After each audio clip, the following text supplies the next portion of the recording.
Hello and welcome to Watchworthy. It's your boy, Brother Ash. And I'm Miss Chris D. And on today's documentary, we're going to be discussing DMX, Don't Try to Understand, a 2021 documentary on HBO. We chose this doc because we're both fans of DMX and we followed the late rapper through his 2019 comeback tour. So we just thought this documentary would be dope, and I think that it kind of came back into a lot of algorithms because we just recently remembered the third year of him passing away back in 2021. So yeah, we wanted to just learn more about DMX and his some of his last years here, and it was a dope experience. It's so weird. Like, I didn't realize that he literally passed away like 2 years after they filmed this. So everything just came full circle. And I think I started to watch it in 2021, but I didn't have the heart to finish it. So now, 3 years later, it's a little less heavy and I can watch it now.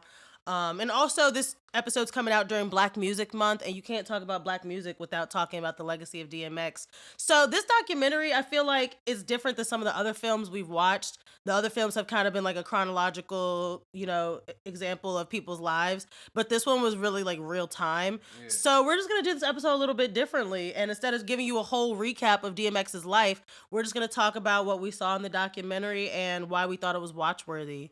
So for me, I guess I could start. The documentary started off with him getting released from prison in January of 2019. And that was a shock to me. I didn't even know that he was in prison or what he was in prison for. Tax evasion, I think. Oh, really? Yeah, it was taxes. Yeah, it's always something with the money. That's what gets the rappers. But, DMX, his real name is Earl Simmons. And it was just really interesting to see him come out because it's kind of like when you're in the system, you're just so used to it, right, babe? Like, I'm not asking you like but well, no, we know as Black people, yeah. And so I guess he was one of those people who's been in and out of jail, We've all heard the stories about how he was exposed to drugs at a young age, and I think that really is what changed his life, for better or worse. Yeah, he said something along the lines of like, now that you out, like, what is it like? And he said, I'm still not free, like, I'm still not really able to live life, the way I want it. His main inspiration in the film was his son. Yeah. He has a 3-year-old son. One of them. Yeah, one of them. But his youngest son, who was 3 years old in the documentary, his name was Exodus. I thought that was dope, like DMX, yeah. Exodus, like that's hot. And at the end of the filming, he also had an older son that was in the documentary a lot, Xavier. Now, they had different experiences being the child of DMX. Xavier was probably like, what you would say, maybe like late 20s. Yeah, I'm not like sure that. what age he was when he had Xavier, but it was clear from the documentary, that Xavier was harboring some feelings from their past, because if you think about it, DMX, he might be a good father to his youngest son now in this documentary, but years ago, back in the 90s, he was a rough rider. He was running the streets, and he probably wasn't the best father he could be to Xavier. He was touring a lot more. He was, in the early 2000s, DMX, I remember like, I think of like that scene in Like Mike where Calvin Cambridge and Tracy's in the car and they singing "Stop, Drop, Shut Him Down, Over and Up, Shop." Was that the one? I forget which one they were singing. No, they were saying "Y'all gonna make me lose my mind." What? Yeah. What? And he was just so iconic back then in the early 2000s. Like, having a son and battling with the drugs. Like, him and his older son don't have the same relationship, unfortunately. Well, it's sad because in the documentary we saw like them kind of reunite, because they said in 2013 they did do the whole like "Y'all gonna fix my life" situation. Yeah. And his son basically asked him like, "You could come back into my life if you quit drugs." And DMX was mad. He was like, "You gonna give me an ultimatum, blah blah blah." Yeah. So that just proved like he wasn't a criminal. Yes, he was coming out of jail at the time of this documentary, all that stuff, but he wasn't a criminal. He was really just an addict. And I think that goes back to what we've talked about on documentaries before. Like, drugs will make people do crazy things. Yeah. And even if you think you're far removed from it, you've been to rehab, all that stuff, it only takes that one time to fall off the wagon. It's unfortunate you see it happen in music so much. Yeah. And I didn't know that DMX's manager was white. We saw Pat Gallo throughout the documentary. I guess, I hate to say it, but a lot of documentaries we've seen, there's always been some type of white ally who can just kind of help you talk to the big wigs and kind of get through the industry. I don't have a problem with that. Black and white people working together as long as you're not screwing me over. And in this documentary, we saw, what was it, like a couple days after he got out, they went straight to the Universal Music I think it was. It seemed like the same day almost in the documentary because they had some immediate business that they needed to talk about and handle. And what did you think about that business, babe? It was hard to watch. All respect due to DMX, but it just seemed like at that point in his career, it wasn't as important for him to really talk through the business side of things and to really understand things because I guess he had just been so tired of the culture of the music business. Like, and X had a lot to deal with. Like in the documentary, we saw a lot of his fiance that he at the time that he was with, but he got baby moms and and past Red relationships. flag for me because that was the complete shock in this documentary. Like I said, I listened to DMX music, but I didn't know much about his personal life. I didn't know he got like 4 or 5 baby moms and all these different kids. Yo, he was the man. Like, so I wasn't surprised by that at all. But because of that, when he gets paid, he has child support that he owes people. He has lawyers he has to pay, settlements, what else? It was what is it? Oh, prenup. Like, you know what I'm saying? So like all of these things, he not even motivated to really talk about the business because it's like, all right, we're gonna give you this much money as a bonus for your next album, but more than half of it is already gone. Yeah, he was just like, all right, where do I sign? like between Uncle Sam's, the baby moms, the ex-wife, you feel me? It's kind of like, damn, like it's deflating as hell, and it hurt me to see that. That was so tough to watch. To such a legend, you feel me? And it's kind of like, that's just for me, red flag, because it's like, he said himself in the documentary, this is 2019, you just got out of jail. Nobody even knew the pandemic was coming. Thank God he got this tour off before the pandemic. But it was hard for me to watch because it's like, you're a legend in our eyes, but to them, you're just an old head. Yeah. So a Universal Music Group was like, oh, we'll front you for your little tour, and then you have to give us one album to start and maybe a holiday album, and we'll see, but that's only depending on how the tour goes. Yeah, I just hate when we have such talented people in our culture and we, hold them to a high regard, but to them, you're just like, oh, you're an old fad. Nobody cares. Yeah, it's all about what you can offer an audience and what, is going to make sense in the office of a president, CEO, businessman, marketing team, you feel me? So but Paul Rosenberg, the CEO of Def Jam, wanted to re-engage with legacy artists like DMX because when you look at Def Jam when DMX came into Def Jam and then what he was able to do for that label, they have a lot of credit that needs to go to DMX because he truly was the heart and soul of Def Jam in that period where he was on top of the game. Because they didn't have like another hard rap artist, did they? It's just X was just different.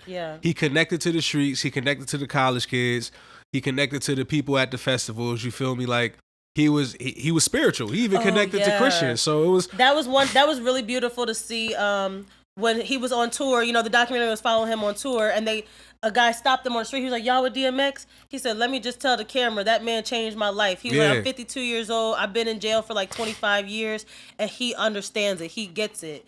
So from the outside looking in, he might be a little rough around the edges, but he resonates with the people. Yeah. We got to see, DMX revisit his hometown, going back to Yonkers, talking to family members. Apparently his family even had a store that they owned in Yonkers, so he went to the store. His uncle said something that was a little eerie, you know what I'm saying? Because all of this is happening before. We had no idea he was going to pass a year and a half later. His uncle said something to the extent like, that everybody's so proud of X, but because of, his struggles with drugs and, legal issues he might have had, getting locked up or whatever, he just didn't want his legacy to be overshadowed by that. Than more the music. And I always think of the music. And I think I think the culture appreciates that the most out of X, because what I appreciate out of X is that he was always transparent. When he was struggling with his stuff, he was struggling with his stuff. It wasn't like some artists that we see now that try to make it seem like they got it all together. Like they too high and they got too much money to have a conversation with God. That was never X. He was as is. This is what I am. This is what I struggle with. So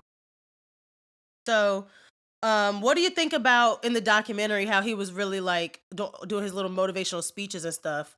You literally just got out of jail, but now here you are a week later, giving inspirational speeches. So I think it was cool that even in 2019, even in his 50s, far removed from his prime, he still was able to get to some of the kids. Well, one kid looked confused. He was like, "Why do you look confused?"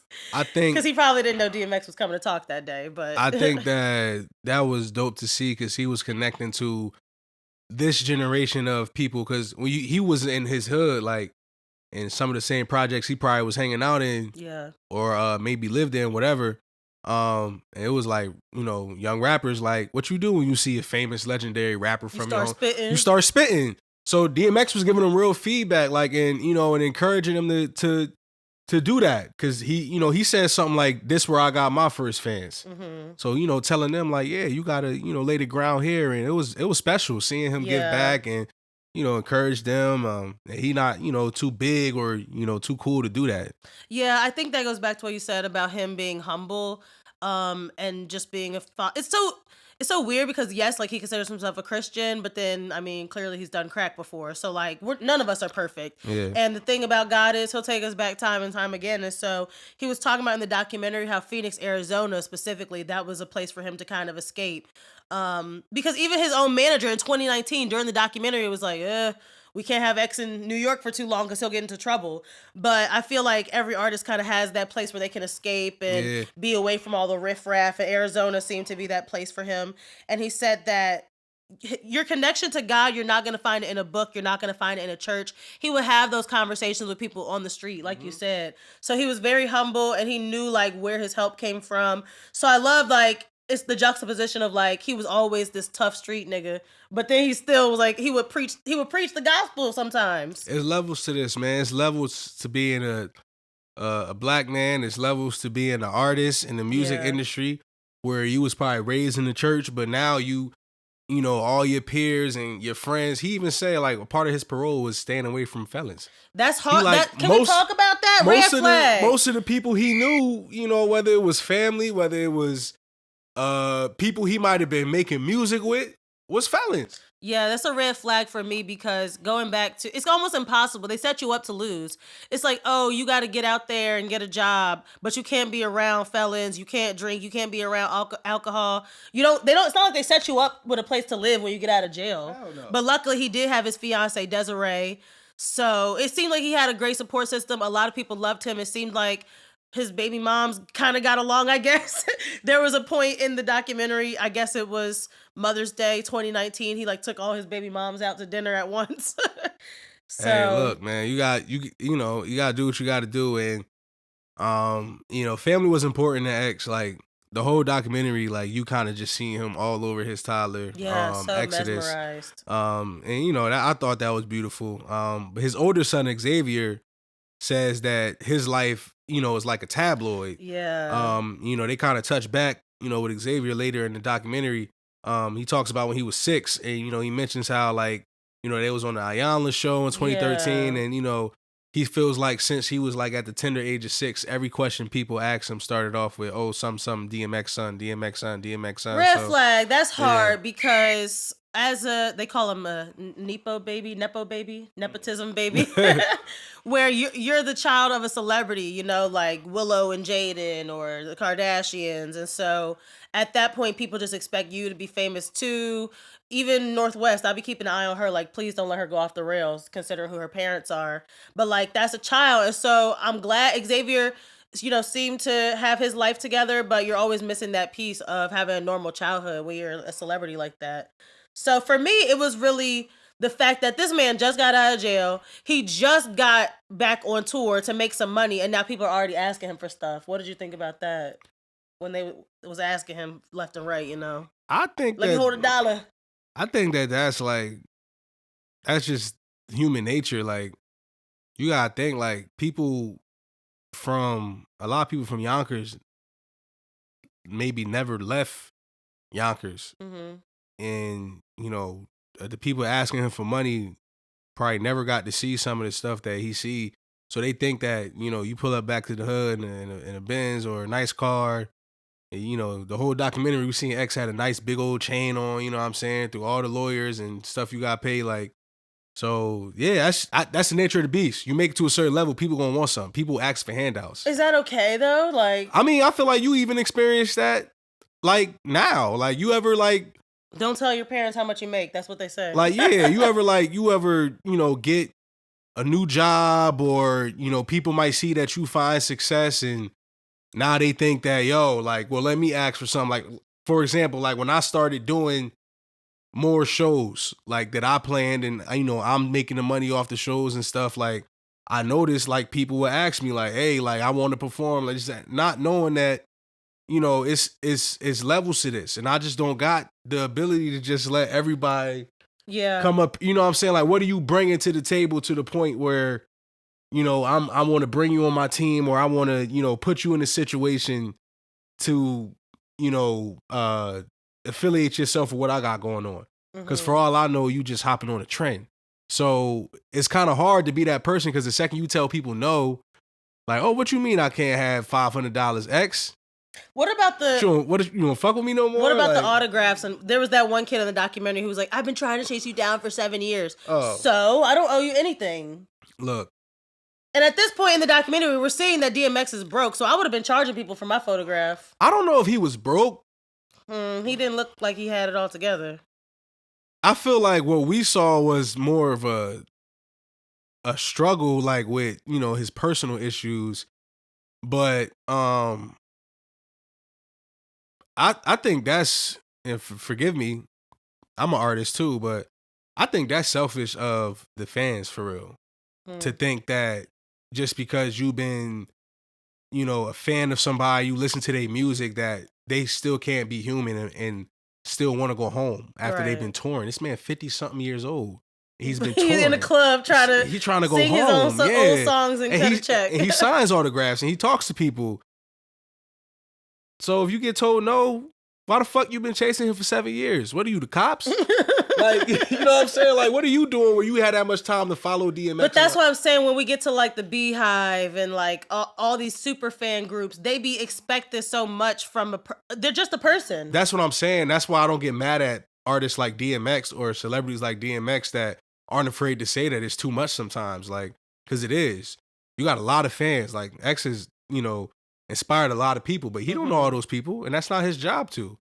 You do what you can, but you can't be everybody Superman all the time. Sometimes you just gotta be human, like, and be tired. And I think, you know, what else was surprising in the documentary was to know that he had been in the system since like age 7. He had to go to one of those, what do you call it? Camps. I don't know what you want to call it. A group home. But yeah, it was like a group home type camp. And so this is somebody who we've heard time and time again, like, he's had such a hard life since he was a child. He talked about how his mom would beat him and everything like that. So he's trying to build a better life for his kids, but it's just that addiction that's always holding him back. I didn't even know that Paige Hurd, the actress, was his goddaughter. So she like hung out with him backstage on tour during the documentary. Yeah, and they really seemed like a happy family. Yeah, I had no idea that she had a relationship with X. Me neither. That was crazy. So maybe we could just skip to the elephant in the room, babe. Towards the end of the documentary, what happens? That same old addiction gets DMX. Yeah. And he relapses. So. That hurt.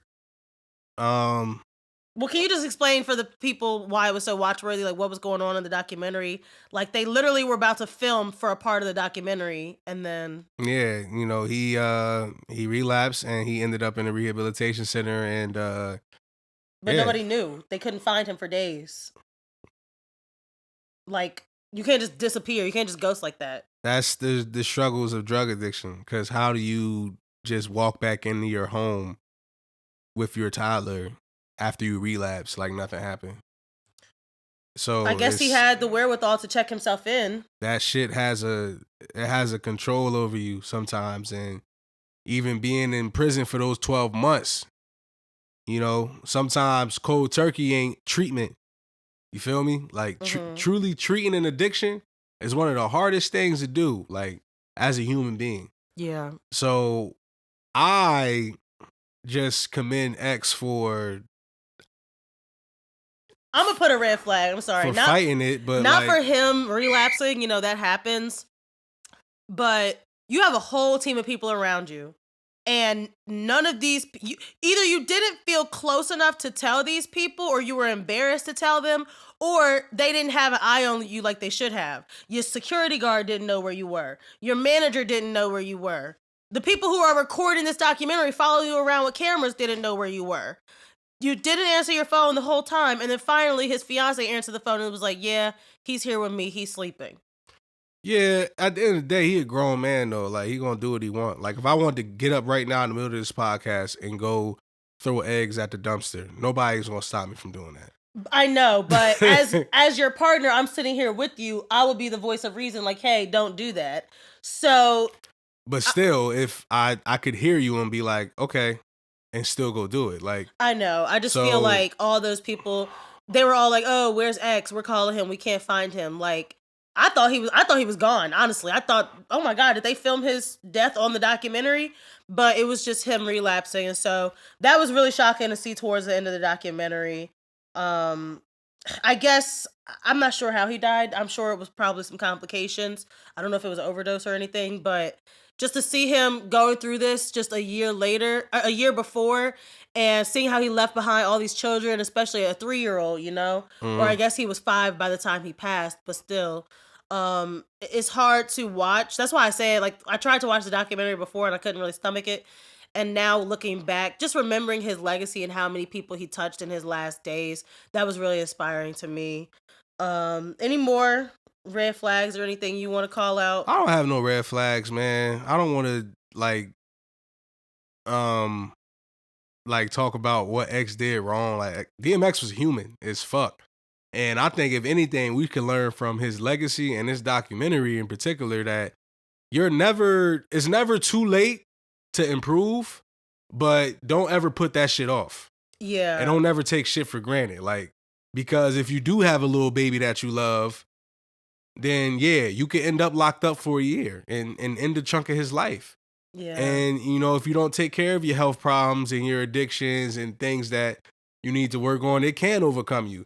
And X lived that and lived it for a lot of us. You feel me? So I guess maybe that was his way of trying to help people. Like, yo, since I struggle with these things, like, I don't want y'all to have to listen to my pain so you don't have to endure it.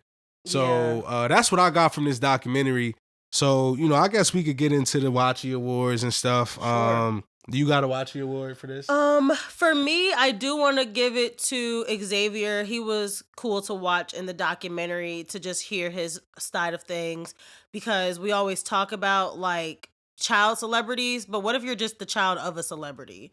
We watch BMF. I think about Lil Meech and growing up with your dad being Big Meech, and then you turn around and you get to fill his shoes by acting as him on Stars, but you're just portraying the hard times in your life. So I'm sure those episodes aren't easy.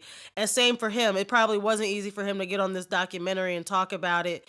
And then a couple months after your father's passing, the documentary comes out. So definitely want to give my Watchy Award to Xavier. Like, he got real. He cried. But I just loved how he still embraced his dad. Like, even through all the shit they've been through, they were still joking and laughing at Halloween, as a family. So just reminiscing on the good old times. And even Xavier's mother, I think her name was, Tarisha? She said, if it wasn't for the drugs, me and X probably would have stayed together. That's real. That's real. Yeah. And you kind of see they did have just a sense of friendship. Yeah, it was all love. She was the one that was with X while he was becoming DMX. Right. Not a competition of the baby moms, but this one been with you since the beginning, since high school. This one, they called Desiree his fiance at the time, but I'm just like, when are y'all planning on getting married? I don't know if there ever was a marriage, but it ain't my business. Yeah, that's the only thing for me in this documentary. DMX did seem a little rude to the ladies, but that's just my piece. But I feel like overall he did try his best, and especially when it came to his kids. So what about you? Anybody stand out to you? My Watchy Award, I guess, is going to DMX, but really just going to a song. Slipping and falling, can't get up. I feel like that song just embodied this entire documentary. Yeah. Like, So yeah, that's my Watchy award. Well, I was going to do Xavier, but you took that. So. Well, this one was definitely watch-worthy. So like I said, we're not going to tell y'all about DMX's life from beginning to end, but check this out if you just want to see more about his final days. This is available on HBO, and it is a film, thank God, because normally we on the docu-series wave. So this one was just She be on a docu-series wave. Josh cannot stand the docu-series. I'll be trying to find all the documentaries that's one movie. One film, 1.5 hours. So go check that out on HBO. It is part of the Music Box series, so there's other, episodes on different artists. And yeah, that's a wrap on DMX. Don't try to understand. Make sure you follow us on TikTok, watch.worthypod, and Instagram at watchworthypod. Peace. Peace.